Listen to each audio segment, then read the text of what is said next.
मलबे के बीच खड़ी प्रोफेसर साडील पागलों की तरह हंस रही होती है और वेंसी मॉग का मजाक उड़ा रही होती है। वो उसकी इस सोच का मजाक बनाती है कि ताकत दूसरों की रक्षा के लिए होनी चाहिए। क्रूर मुस्कान के साथ वो कहती है, इसे आसान तरीका है, बस उन चीज़ों को ही खत्म कर दो जिन्हें बचाने की ज़रूरत पड़ती है। और उसी पल उसके दिए आदेश पास ही पूरे होने लगते हैं। एक छोटी बच्ची अपनी खून से भीगी माँ के पास बैठकर रो रही होती है और उनके ऊपर एक विशाल क्रिस्टल मॉन्स्टर खड़ा होता है। वो नीचे झुककर देखता है, माँ अभी जिंदा है, और सोचने लगता है कि इसे कैसे खत्म किया जाए। अपनी क्वीन का आदेश याद करते ही सभी कमजोरों को मारना है, उसके चेहरे पर एक डरावनी मुस्कान फैल जाती है। डर से बच्ची का पूरा शरीर कांपने लगता है। जैसे ही वो हमला करने के लिए हाथ उठाता है, तभी अचानक पीछे से एक तेज भाला आकर उसके सीने को चीर देता है। हमला वहीं रुक जाता है। भाला पकड़े खड़ा होता है ट्यूडर। उसकी आंखें शौक में फैली होती हैं, जैसे उसे खुद यकीन नहीं हो रहा कि उसने ये कर दिया। मॉन्स्टर गिर जाता है और ट्यूडर वहीं जड़ बनकर खड़ा रह जाता है। उसके पीछे उसके दोस्त खड़े होते हैं, बियांका, सांचो और पिगी। लेकिन तभी सच्चाई उसे अंदर तक हिला देती है। उसके हाथ कांपने लगते हैं, सांसें तेज हो जाती हैं, क्योंकि उसने अभी अभी एक जीवित चीज को मार दिया था। उसे ऐसे जमे देखकर बियांका गुस्से में उसका कॉलर पकड़ लेती है। वो चिल्लाकर उसे होश में आने को कहती है, याद दिलाती है कि अगर उसने कुछ नहीं किया होता तो वो मासूम बच्ची मर जाती। उनका ये भारी पल सांचो की आवाज से टूटता है, जो गंभीर चेहरे के साथ उन्हें बुलाता है। पिगी डरते हुए चारों तरफ देखता है और सांचो धीरे से कहता है, हालात बहुत खराब हैं, और सच सामने होता है। सांचो, बियांका, ट्यूडर और पिगी चारों पूरी तरह क्रिस्टल मॉन्स्टर्स के झुंड से घिरे होते हैं। इस अफरा तफरी के बीच बियांका उस डरी हुई बच्ची की तरफ मुड़ती है। बच्ची रोते हुए मदद मांग रही होती है। बियांका धीरे से उसके सिर पर हाथ रखती है। एक भरोसा देने वाली मुस्कान के साथ वो कहती है कि डरने की जरूरत नहीं है। उसके साथ खड़े ये लड़के बहुत मजबूत हैं। सांचो, ट्यूडर और पिगी के साथ खड़ी बियांका अपना बो कसकर पकड़ लेती है और बच्ची से वादा करती है कि वो उसे और उसकी माँ दोनों को बचाएंगे। तभी दो और विशाल क्रिस्टल मॉन्स्टर्स उनकी तरफ दौड़ते हैं, चीखते हुए। पिगी डर से कांपने लगता है, तलवार कसकर पकड़ लेता है। तभी एक विशाल हाथ उसकी तरफ बढ़ता है, उसे कुचलने के लिए। अचानक जमीन पर एक चमकता हुआ पर्पल मैजिक सर्कल बन जाता है। धरती फटती है और काले नुकीले स्पाइक्स बाहर निकलते हैं। एक ही पल में वो मॉन्स्टर्स को आर पार भेद देते हैं। चारों स्टूडेंट्स एक सितारे जैसे बने बैरियर के अंदर सुरक्षित खड़े होते हैं। मॉन्स्टर्स गिरते ही एक आवाज आती है, कितने कमजोर थे ये। और लाशों के बीच से एक नई आकृति धीरे धीरे आगे बढ़ती है। एक युवा लड़की अपने छोटे डीमन जैसे साथी सैर को आदेश देती है कि वो मरे हुए मॉन्स्टर्स की सोल्स अब्सॉर्ब करे। छोटा प्राणी जमीन पर कूदता है और खुशी से काम शुरू कर देता है। अपना स्टाफ घुमाते हुए वो गिरी हुई लाशों से पर्पल एनर्जी खींचने लगता है, चेहरे पर अजीब सा उत्साह लिए। लेकिन तभी लड़की उसे डांट देती है और उंगली उठाकर कहती है कि 5 दुश्मन मरे थे, लेकिन 4 ही सोल्स मिली हैं। वो उस पर एक सोल्स खुद खा जाने का आरोप लगाती है और धमकी देती है कि अगर उसने सहयोग नहीं किया तो उसे गायब कर देगी। सैंचो, ट्यूडर, बियांका और पिगी ये अजीब नज़ारा देखकर बस हैरान खड़े रह जाते हैं। पिगी घबराई आवाज में कहता है कि वो नहीं जानता वो कौन है, लेकिन उनकी जान बचाने के लिए उसका धन्यवाद करता है। लड़की अचानक घूमती है और मुस्कुराते हुए कहती है कि उसने अभी तक अपना परिचय दिया ही नहीं। उसी वक्त वो दो मैजिक सर्कल्स के बीच उस छोटे क्रीचर को दबाकर चुप करा देती है और आगे हाथ बढ़ाती है। चमकती मुस्कान के साथ वो कहती है, उसका नाम कस मॉर्ग है और वो फर्स्ट ईयर की नई ट्रांसफर स्टूडेंट है। ये सुनते ही चारों पूरी तरह शॉक में आ जाते हैं। इससे पहले कि वो कुछ समझ पाएं, कस अपने पास खड़ी लाल बालों वाली लड़की की तरफ इशारा करती है और कहती है, ये रोज मॉर्ग है और ये भी फर्स्ट ईयर ट्रांसफर स्टूडेंट है। सांचो, ट्यूडर, पिगी और बियांका पास आकर धीरे धीरे आपस में बात करने लगते हैं। उन्हें अजीब लगता है कि सेमेस्टर के आखिर में कोई ट्रांसफर हो, लेकिन वो ये भी जानते हैं कि इन दोनों ने उनकी जान बचाई है। तभी कस उंगलियां छटकाती है और उनकी फुसफुसाहट रुक जाती है। वो उनकी उलझन को नज़रअंदाज करते हुए थोड़ा झुकती है और कहती है कि उसे लगता है शायद वो लोग जानते हों कि ये खास इंसान कहाँ है। ट्यूडर हैरान होकर पूछता है, वो किसके बारे में बात कर रही है। कस के चेहरे पर एक रहस्यमयी मुस्कान आ जाती है। वो कहती है वो उसे काफी समय से ढूंढ रही है।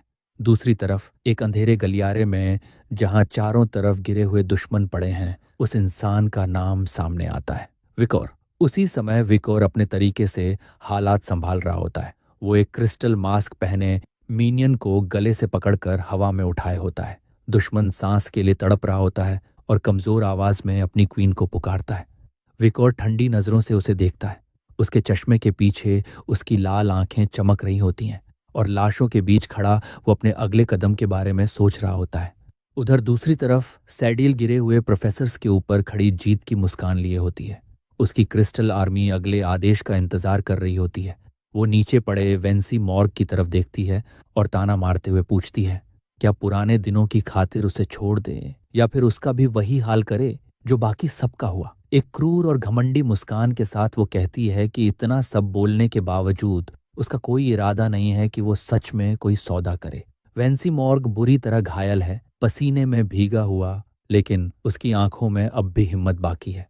दांत भींचकर वो कहता है कि झुकने से बेहतर है वो उसे यहीं खत्म कर दे। सैडिल उसका ये जवाब सुनकर और ज्यादा खुश हो जाती है। उसकी पर्पल आंख खुशी से फैल जाती है और वो मुस्कुराकर कहती है, ठीक है। उसकी ये आखिरी इच्छा अभी पूरी कर देती है। उसके इशारे पर विशाल क्रिस्टल मॉन्स्टर्स दहाड़ते हुए आगे बढ़ते हैं और बेबस टीचर्स पर टूट पड़ते हैं। कुछ ही सेकंड में वो उन्हें चारों तरफ से घेर लेते हैं। जैसे ही एक विशाल पत्थर जैसा हाथ वेंसी मॉर्ग को कुचलने के लिए नीचे आता है, तभी हवा को चीरती हुई लाल ऊर्जा की एक तेज स्लैश आती है और मॉन्स्टर को एक ही वार में दो हिस्सों में काट देती है। बैटलफील्ड पर उतर चुका होता है कुख्यात criminal night Hund. Vensi morgue हैरानी से उसे देखता रह जाता है और सैडियल के चेहरे का घमंड भी पल भर में शौक में बदल जाता है। नाइट हुंड उनके सामने खड़ा होता है। उसके प्लेग डॉक्टर मास्क के पीछे से उसकी लाल आंखें खतरनाक तरीके से चमक रही होती हैं। वो हाथ उठाकर एक दिशा की तरफ इशारा करता है। ठंडी आवाज में वो प्रोफेसर्स को आदेश देता है, उस तरफ भागो, वहां एग्जिट है। वेंसी पूरी तरह उलझ जाता है। उसे समझ नहीं आता कि एक क्रिमिनल उनकी मदद क्यों कर रहा है। वो हकलाकर पूछता है, क्या वो मिस उरोबोरोस की तरफ नहीं है? नाइट हुंड का जवाब सख्त होता है। पीठ उनकी तरफ की तलवार में भरी खतरनाक ताकत के साथ वो चेतावनी देता है, अगर अभी नहीं गए तो वो खुद उन्हें मार देगा। प्रोफेसर्स घबरा कर भागने लगते हैं, चिल्लाते हुए कि नाइट हुंड भी उतना ही खतरनाक क्रिमिनल है जितनी ओरोबोरोस, और सबको जल्दी निकलने को कहते हैं। भागते हुए वेंसी मॉग एक बार पीछे मुड़कर देखता है। उसकी नज़र नाइट हाउंड की कलाई पर बंधे एक खास ब्रेसलेट पर टिक जाती है। वो सोच में पड़ जाता है, ये वही ब्रेसलेट क्यों है? अचानक उसके दिमाग में एक शक उठता है, क्या ये वही स्टूडेंट हो सकता है जिसके बारे में वो पहले सोच रहा था? दूसरी तरफ सैडिल अब नाइट हाउंड के सामने आ खड़ी होती है। डरने की बजाय उसके चेहरे पर अजीब सा उत्साह होता है, जैसे वो उसी का इंतजार कर रही थी। हल्की पागल खुशी के साथ वो पूछती है, क्या उसे पता है वो इस पल का कितने समय से इंतजार कर रही थी? वो कहती है कि वो भी उसकी तरह उस पुराने दौर में दिलचस्पी रखता है, वो समय जहां सिर्फ ताकत का राज था और सिर्फ मजबूत लोग जिंदा रहते थे। वो अपनी सोच उस पर थोपने लगती है। वो कहती है कि वो उसके बारे में सब जानती है और उसी वक्त पास पड़ी एक मरी हुई औरत और बच्चे की तरफ देखते हुए कहती है कि उसे उसमें भी वही शिकारी जैसी गंध आती है जो उसमें खुद है। लेकिन नाइट हाउंड का चेहरा बिल्कुल ठंडा रहता है। वो नीचे देखते हुए कहता है कि उसे उसकी गंदी कल्पनाओं में कोई दिलचस्पी नहीं है और वो उसका साथ देने वाला नहीं है। उसका ये सीधा इनकार सेडिल को सच में चौंका देता है। नाइट हाउंड आगे कहता है, और अब उसे उस कत्लेआम की कीमत चुकानी होगी। अगले ही पल वो लाल चमकती आंखों के साथ हवा में उछलता है और हमला करता है। उसकी जोरदार किक सीधे सेडिल की कमर पर पड़ती है, इतनी ताकत से कि हड्डियां तक टूट जाएं, जमीन तक फट जाती है और एक जबरदस्त शॉक वेव चारों तरफ फैल जाती है। धूल बैठने के बाद नाइट हुंड उसके ऊपर खड़ा होता है। सैडियल जमीन पर टूटी हुई पड़ी होती है, खून खांसते हुए। उसका शरीर उस वार को सह नहीं पाया था। विकोर नीचे देखते हुए अचानक कुछ अजीब महसूस करता है।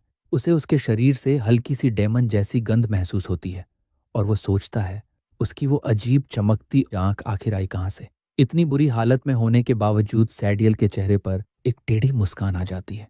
कांपता हुआ हाथ वो उसकी तरफ बढ़ाती है। डर नहीं, बल्कि अजीब सा जुनून उसके चेहरे पर होता है। वो कहती है, उसे शुरू से पता था, सिर्फ वही है जो उसे सच में उत्साहित कर सकता है। लेकिन तभी उसका शरीर जवाब दे देता है। उसकी आंखों की रोशनी बुझ जाती है और वो टूटे पत्थरों के बीच बेहोश होकर गिर जाती है। उसके बेहोश शरीर के ऊपर खड़ा विकोर अपना हथियार नीचे कर देता है और ठंडी नजर से सोचता है, ये पूरी तरह पागल है। फिलहाल लड़ाई खत्म हो चुकी होती है। वो नीचे झुककर एक गिरी हुई तलवार उठाता है। ये होती है विंटर सोर्ड ऑरवेल। जो कभी हेडमास्टर विंस्टन की पर्सनल तलवार थी। साथ ही वो एक और पावरफुल आर्टिफैक्ट उठाता है, इम्पेनेट्रेबल होली रिंग। उसे जेब में रखते हुए वो सोचता है कि असल में वो इसे 6 महीने बाद चुराने वाला था, जब वो एकेडमी छोड़ता। उसे अजीब लगता है, इतना बड़ा खजाना उसे इतनी जल्दी मिल गया। लेकिन जैसे ही वो वहां से जाने लगता है, उसके मन में एक अजीब बेचैनी उठती है। उसे याद आता है कि अपनी पिछली जिंदगी में टाइम ट्रैवल से पहले उसने कभी मिस उरोबोरोस से जुड़ी ऐसी किसी घटना के बारे में नहीं सुना था। टाइमलाइन बदल चुकी थी और कुछ बहुत गलत हो रहा था। तभी वो अचानक रुक जाता है। उसकी आंखें मास्क के पीछे शौक से फैल जाती हैं। वो नीचे जमीन की तरफ देखता रह जाता है, जहां उसकी नज़र उस इंसान पर टिक जाती है जिसे मर जाना चाहिए था। वो था हेडमास्टर विंस्टन, खून के तालाब में पड़ा हुआ, सीने में एक बड़ा छेद लिए। लेकिन वेकर के डर के लिए वो मरा नहीं था।